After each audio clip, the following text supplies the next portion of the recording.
સુરતમાં વિયરકમ કોઝવે ખાતે ફાયરના જવાનોની તાલીમનું આયોજન કરવામાં આવ્યું હતું। 2016-17માં ભરતી થયેલા તમામ જવાનોને તાલીમ આપવામાં આવી હતી, જેમાં નદીમાં લોકો ડૂબે ત્યારે કઈ રીતે બચાવવા, કયા કયા સાધનોનો ઉપયોગ કરવો, ચોમાસાની સિઝનમાં વરસાદી પાણીમાં કઈ રીતે લોકોનો બચાવ કરવો વગેરે અંગેની તાલીમ આપવામાં આવી હતી। પાણીને લગતી તમામ તાલીમ નવા જોડાયેલા ફાયર જવાનોને યોગ્ય રીતે મળી રહે તેવી વ્યવસ્થા કરવામાં આવી હતી। હું છું સબ fire officer Rohit ખલાસી, Surat fire and emergency service. Gujarat state disaster management તેમજ સુરત ફાયર એન્ડ ઇમરજન્સી તરફથી સુરતના કર્મચારીઓ, સુરત ફાયર બ્રિગેડના કર્મચારીઓને ફ્લડ રેસ્ક્યુ ટ્રેનિંગની અત્યારે અમે શિડ્યુલ રાખ્યું છે, જે 1 અઠવાડિયાનું છે આમ તો, પણ એને પાછળ જતાં પણ અમે શિડ્યુલ સેટ કરીશું।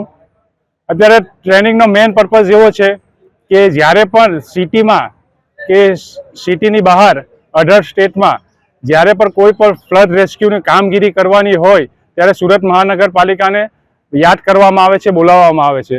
તો એવી જગ્યા ઘણી ક્રિટિકલ હોય છે, ત્યાં કેવી રીતના કામગીરી કરવાની, કાદવ હોય, કીચડ હોય, પાણી હોય, ઊંડું પાણી હોય, વહેતું પાણી હોય, એમાં કર્મચારીઓ કેવી રીતના કામગીરી કરવાની એ અમે અત્યારે ફ્લડ રેસ્ક્યુ ટ્રેનિંગમાં એમને શીખવી રહ્યા છીએ। તેમજ સુરત મહાનગરપાલિકામાં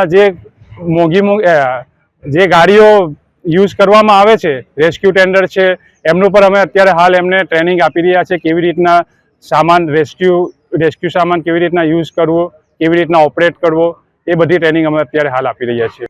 અત્યારે હાલ અમે 40નો બેચ છે, એ 3 દિવસ 40નો બેચ અને બીજા 3 દિવસ 40 કર્મચારીઓનો બેચ રાખશું। આ રીતના અમે અઠવાડિયામાં 80 કર્મચારીઓને ટ્રેનિંગ પર્પઝમાં જોડશું।